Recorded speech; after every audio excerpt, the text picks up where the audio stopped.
Believe it or not, you being your true self can unsettle others who are not ready to be real and authentic. For the longest time, I thought there was something wrong with me because my presence seemed to make some people uncomfortable, and I couldn't understand why.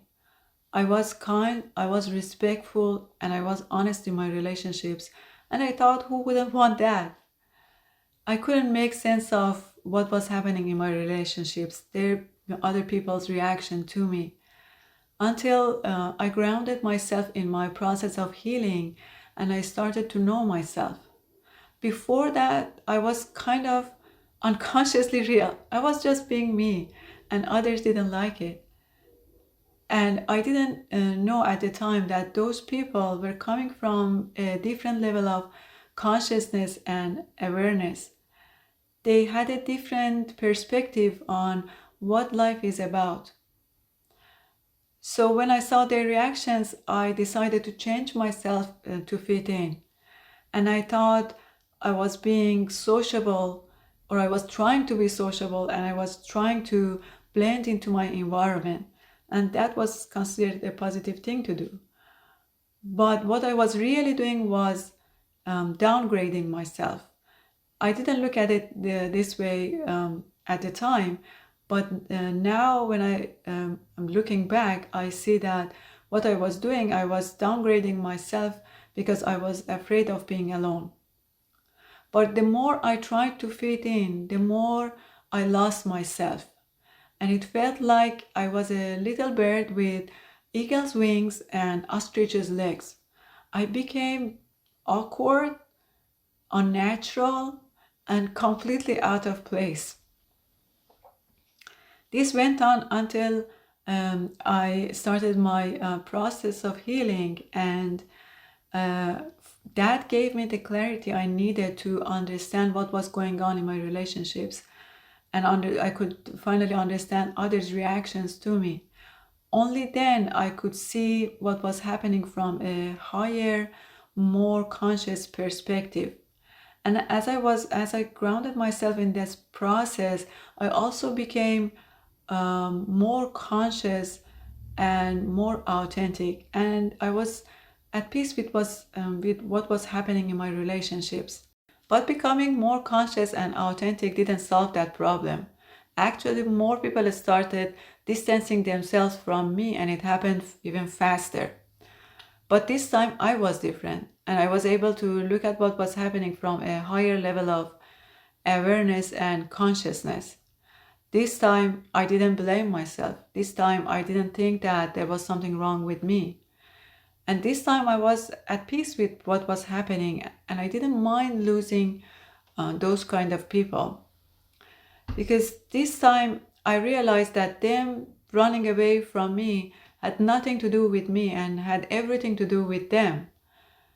Because my authenticity was kind of working like a mirror, reflecting back to them their internal struggles and their insecurities. And that's what they didn't want to see. That's what they were running away from. They weren't running away from me. When I realized that, when I got into that level of awareness, I made a life-changing decision.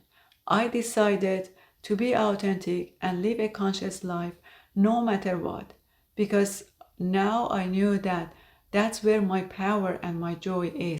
So if you are going through a similar process, or you have gone through a similar process, know that there is nothing wrong with you. Their reactions has nothing to do with you. And it's not your job to fix how they feel in your presence. You don't have to change yourself in order for them to feel better in your presence. This is just a natural result of living a conscious life in a world where most people are unwilling to be real, and some others are still trying to figure out how to be real, how to be true to themselves. Some, though, will admire your authenticity and will meet you with open hearts, and those are the connections that are worth keeping. But others will feel threatened or kind of exposed, and that's okay too. Maybe the universe is working through you to show them something they need to see. So whatever you do, don't make the mistake of downgrading yourself to avoid loneliness, downgrading yourself to make others feel better. And don't try to fit in, change yourself to fit in, because it just doesn't work. It just makes you feel miserable and makes you feel disconnected from yourself.